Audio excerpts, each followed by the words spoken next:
Ассаламу алейкум рахматуллах, урматтуу достор. Өзгөчө ошо араб тилин үйрөнөм деп жаткан туугандар, мен силерге азыр бир өзүм окуган китеп менен бөлүшүп коюуну туура көрдүм. Бул араб тили боюнча китеп «Курс арабского языка Абу Адель». Абу Адель деген бул татар болсо керек, Куранында которуп чыккан маанилеринчи. Анан ушундай жакшы бир китеп жазыптыр да. Курс арабского языка. Вводная первая и вторая части. Вводная первая и вторая часть. Негизи мындан тышкары 3-чү анан 4-чү бөлүктөр дагы бар окшойт. Бирок буну карап көрүш керек, мен өткөн жокмун. Анан кийин эмнеден келип жатат? Мен өзүм бул китептен окуп баштап, анан кийин бул жакта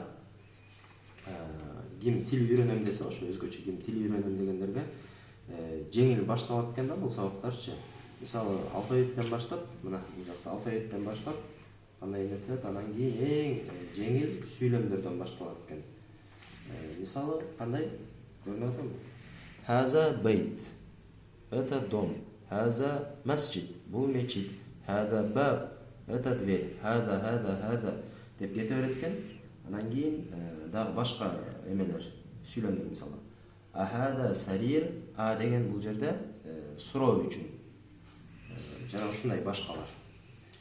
Ким тил үйрөнөм десе, ушундай китеп менен мен сунуштайт элем, ушул китеп менен баштасаңар болот деп. Себеби мен өзүм негизи жана медицинский курс же башка китептерди окуп көргөн эмесмин. Мисалы ошо котормолор мененчи. Анан кийин башында эле ушул китепти алып, ушунун аягына чейин окуп бүттүм. Анан мен көп пайдасы тийт деп айтсам болот да. Себеби бул жакта китепте именно жанагы араб тилди жалпак тил менен түшүндүрүп берет. Өзгөчө ушу сүйлөмдөр менен. Анан бул бетти жазган адам мындай кылып экиге бөлүп жазат да. Башкача айтканда бул жарымысы көрүнүп атабы? Бул жак араб тилинде, бул жак болсо орус тилинде. Анан кийин окуп жаткан адам акырындык менен уже бул жагын мисалы жаап туруп, анан окуй берсе болот да. Минтип окуп туруп, анан которо берет.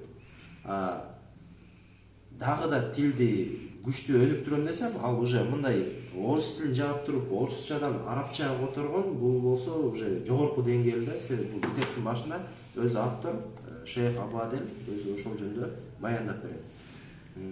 Анан кийин жазганда ким ушу китептен баштайын десеңер, мисалы могул жерде сөздөр мисалы. Аля абнау ахи. Ахи деген моего брата деп которулат. Мисалчы, ахи, мой брат, моего брата. Мына. Ушундай сөздөрдү окшош, бул эми лайфхак да, ким эметем десечи, же момундай кылып, мисалы, бул жакта араб тилинде болгон сөздөр, бул жакта болсо орус тилинде, араб тилинде, орус тилинде кылып. Анан эгер билбеген сөздөрүңөрдү минтип башына жазып алсаңар болот да, минтипчи. Эң жакшы жери бул китепти мен бир жолу толук өтүп чыктым, өз алдынча, самостоятельно. Анан кийин дагы экинчи ирет өтүп чыгайын деген ниеттер бар.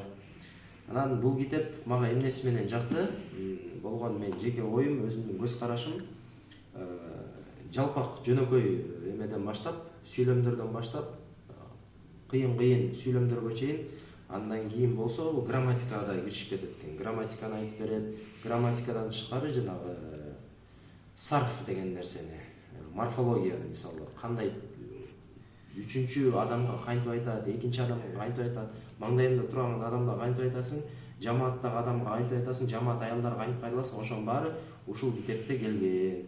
Анан эң жакшы жери бул жерде ар бир сабакка эмелер бар. Сөздөр. Бул эң негизги сөздөр. Словарь первой части дейт мына. Эң негизги сөздөр. Албетте буну окуп бүтсөңөр, араб тилин ушундук билип кетүү эмес, бирок мындай сүйлөм кантип түзүлөт, кандай сезиш керек, ошону үйрөтөт экен да. Баарына сунуштайт. Анан кийин бул жакта ошо грамматика боюнча дагы башка эмелер да келет. Анан кийин ким ошо үйрөнөм десе, жеке өз алдынча үйрөнсө болот экен бул китептен. Себеби башка программалар менен окуса, ал жакта ошо мугалим менен жекеме-жеке отуруп үйрөнүш керек да. А бул китепте окуган адам башы жетет да, мисалы. Бул жакта болсо орусча, бул жакта болсо арабча турат. Анан карайт да, деп мындай окуп кете берет. Эми желательно жакшы болот адамга жок дегенде бир Куран окуканды билсечи, Куран окуканды билип туруп анан акырын окуп кете берсе, акырын уже сөздөрдү билет, тамгаларды кошуп окуп кете берет. Такыр окуй албаган адамга кыйын болуп калат да. Ошон үчүн биринчи окуганды үйрөнүп, бир Куранды бир 3-4 же 5 жолу бир катым кылып койсо, ошо жеңил болот да. Себеби бул китепти баштар алдын. Мен Куранды баштан аяк тилим жеңил болуш үчүн 5 жолу толук окуп чыккам. 5 жолу толук окуп чыккандан кийин анан кийин арабский тексттерге кирсем, мисалы хаза байт, хаза масжид, хуа ахи, ана ахуху, хия ухти деп же ушундай сыяктуу мындай бир грамматический приложениялар тилге жеңил болот экен да. Ошон үчүн баарына сунуштайм, ким араб тилин үйрөнөм десе, анан кийин кыскача кеңеш, араб тил бул Курандын тили. Аллах Таала Куранда айтат, биз Куранды таза араб тилинде түшүрдүк дейт. На ясном арабском языке биз Куранды түшүрдүк дейт. Анан кийин негизи илимдин 90% бул араб тилинде турат да. Ошон үчүн ким араб тилин үйрөнөм, ким Аллахтын сөзүн түшүнөм десе, эң жакшы ага араб тилин үйрөнүп баштоо. Ооба, эмсе силер бул китепти окуш менен Куранды алып түшүнүп калуу деген нерсе эмес. Мындан тышкары бул болгону ачкыч сыяктуу силерге бир биринчи тепкич болуп берет да. Мындан кийин да башка китептер бар, ошолорду окугула. YouTube'да сабактар бар, видеолор бар. Мен көбүнчө Хасу деген угам, Хасу Арабик деген чечен бала. Бекер сабактары бар. Сабактары эмеге которулган, орус тилине. Арабский по плейлистам деген бар, 100 сабак. Ал 100 сабакты мен толук жалпы эсептегенде 5 айда көрүп бүттүм. Анан абдан жардам берди ошондой сабактар. Ошон үчүн баарына сунуштайм ошондой сабактарды көрүп, ушул китептерден баштап, анан уже кийин дагы араб тилин терең үйрөнөм десеңер, жанагы Байнайдек деген китеп бар. Арабский Байнайдек, ошондон баштасаңар болот. Дагы башка китептер бар. Мен айтпайм, ушундук араб тилин кыйратып билип койдум деп. Болгону мен окуп жатканыма 1 жыл 4 ай, 3 ай 4 ай болуп калды. 1 жыл 4 ай жалпысынан айтканда. Анан эмнеге жетиштим десем, сүйлөшө алам, оюмду билдире алам, бирок терең темаларда сүйлөшө албайм. Бирок оюмду билдирип, бирөөдөн бир нерсе сурап, же бир саясат жөнүндө, бир дин жөнүндө мындай сөздөрдү сүйлөшө алабыз да. Ошо таза араб тилинде. Ошон үчүн ошо китептер мага ойлойм жардам берди деп ойлойм.